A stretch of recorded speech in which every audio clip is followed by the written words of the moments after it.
So if you're applying for a green card through marriage to a US citizen, you're probably worrying that maybe you don't have enough evidence or the evidence that you're submitting isn't strong enough.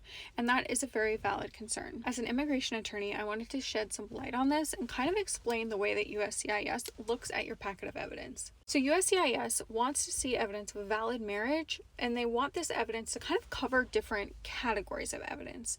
So examples of different categories would be financial evidence, could be like kind of social life evidence showing that you've met each other's families and you're integrated into each other's lives in that way, and then evidence that you live together, things of this nature, just kind of covering different aspects of your life. Then within these categories, you can have strong evidence or weak evidence. So for example, in financial evidence, strong evidence would be evidence that you have a shared bank account, for example, or a shared credit card with both of your names on it.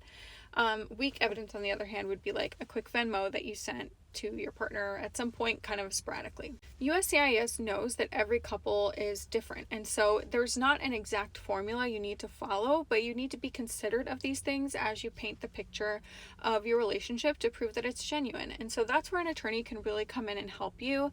If you have an experienced immigration attorney, they can kind of help you know, like, especially these days, what officers are looking for, and what is going to make the most impact for your case. And so if you would like help with this, I offer several different ways to help. My name is Sarah, by the way. I am an immigration attorney, and my firm is called Hope Immigration, and I offer full representation where I'm like really there advocating for your case the whole way through. I also offer document review, which is a little bit more of a budget option. I can take a look at your packet for you, give you notes, feedback. We can have a phone call where you ask me a bunch of questions about your application, and we can do it that way, like before you file it yourself. So there's different options. I also just wrote and posted a blog post today going over these different categories of evidence and examples of strong and weak evidence for each category. And then I also made a checklist for people who are filing by themselves and kind of want to have that list of different evidence to see if they can check off as many as possible. I also have templates too for your application if that's helpful. So go ahead and check it out.